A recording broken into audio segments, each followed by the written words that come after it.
Ladies and gentlemen, welcome to this World of Warcraft raiding guide. In this video, we're going to be taking a look at the 10-man heroic mode of Ultraxion in the Dragon Soul raid.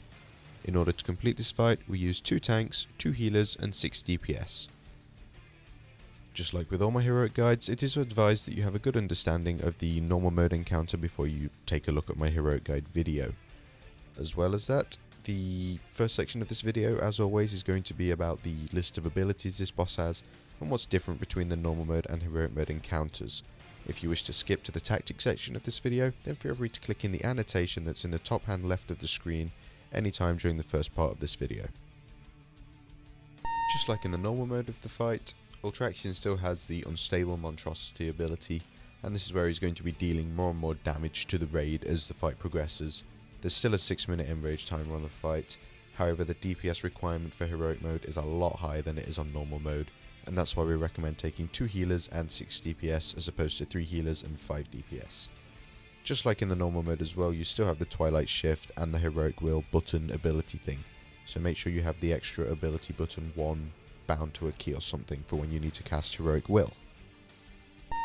Again, just like in the normal mode encounter, Ultraxion still has his Fading Light ability, however this is going to be applied to 2 random players throughout the encounter. He also has the Faded into Twilight debuff, and this is going to be placed on the tank and the other player that gets it, and this is why you need 2 tanks. Instead of reducing all of that tank's threat, he will take 100% more physical damage for 5 seconds, so that's gonna hurt, especially near the end of the fight. The chances are your tank's gonna die. Again, just like in the normal mode encounter of this fight, Ultraxion still has his Arrow of Twilight ability. However, in the heroic mode version, it has to hit 2 players, otherwise Ultraxion will attack the aspects that are behind you helping you, and he will kill them off, and then he'll just go crazy and blow up, because he can basically. And the 2 people that get hit by the Arrow of Twilight will have a new debuff placed on them called Looming Darkness, and if they're to get hit by Arrow of Twilight again, they'll die, no questions asked, no matter what health increasing things they've got on them or survivability abilities, they're dead. End of story.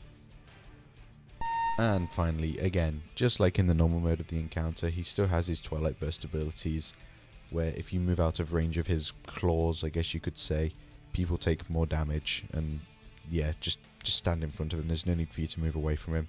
And he has the enrage timer of 6 minutes as well, just like in normal mode, but as I've already said, you need to kill him in that time, that's why you need the extra DPS to help you. On top of that, you also have the 5 aspects helping you again. You've got Alexstrasza, Ysera and Kelagos, they're there for your healing buffs. Nosdomo, he just does something, he stands there and just chills and watches you. And of course, Thrall, he reduces your tanks and your general raid survivability cooldowns by 50%. So you don't need to worry, they've not gone. So it's technically, well, it's probably one of the easiest fights in Dragon Soul.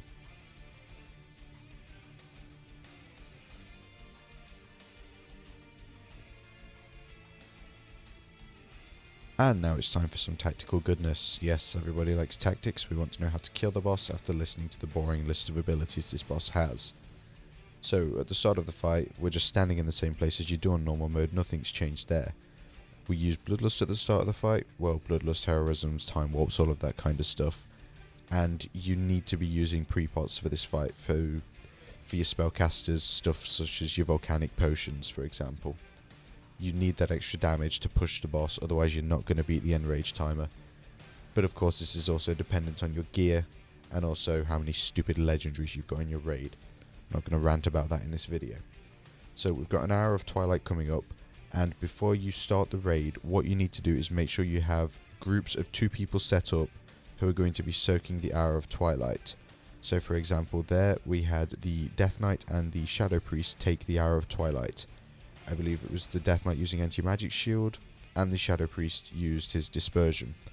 Later on you're going to see combinations such as myself on the Mage and the Paladin using Ice Block and Bubble, and we can also have the Rogue, he can, is it Cloak of Shadows I believe it's called, and the Hunter can either feign death, or it's the one where the knives spin around him, I can't remember the name of the ability off the top of my head. And remember, when you get hit by Hour of Twilight, you will have that debuff put on you, so you need to make sure you are not getting hit by it again. On top of that, you can also see we have the Fading Light still going off. Again, just like on normal mode, you need to be using your heroic will button when fading light gets to around 1 second to take you into the other realm in order to make sure that you're not going to die. It's kind of common sense logic, and it's just basic timing. Now, in the abilities section of this video, I think I said fading light would hit 2 people. What I meant by that was fading light will hit 2 people and the tank. So in total it does hit 3 people, and you do need to be aware of this. Again, just the fight's going on. People are still taking increasing damage as the fight goes on, because as you can see coming up in the middle of the screen, Ultraxion's becoming more unstable, dealing more and more damage. And the rest of the fight is pretty much just a stand there and hit it. As you can see, 6 people have got the debuff on them from Hour of Twilight at the minute. You need to make sure you have the right amount of people that can do soaking in the raid, otherwise you're not going to be able to do it. It's one of those annoying fights where you kind of need a specific setup in order to complete it, just like Beth Tilak 10-man heroic. You needed a class that could soak the broodlings that had come out. It's one of those annoying nitpicky things that Blizzard are like, oh yes, we're going to make you need classes for this. Not just any classes, but specific classes. And it's really annoying, but nevertheless, again, not ranting about that in this video. It's the entire fight. You just stand there, you hit the boss, you make sure you can pull decent numbers. I believe everyone should be everyone should be above 30k. Just don't look at the damage charts, because I was being god awful in this fight. 35k plus, you should be fine, no problem whatsoever. That is bearing in mind you're using 6 DPS and 2 healers.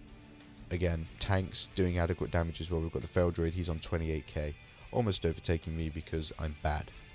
And on that lovely note, we're going to end this guide. So as always, thank you for watching. If you do have any questions regarding this encounter, then feel free to ask them in the comments section below. If you would like to see the kill video of this, because it wasn't recorded by me, with the vent recording, then click on the annotation that will be on the screen now, and feel free to subscribe for future World of Warcraft guides such as this one, upcoming Spine of Deathwing, Madness of Deathwing, and I'll go back and do my Yorsage one when I remember. I've remembered now. I'll probably do it sometime this week, hopefully. And Mr. Pandaria Beta, that should be out soon as well, hopefully. Lots of content come for that. Thank you for watching. Subscribe.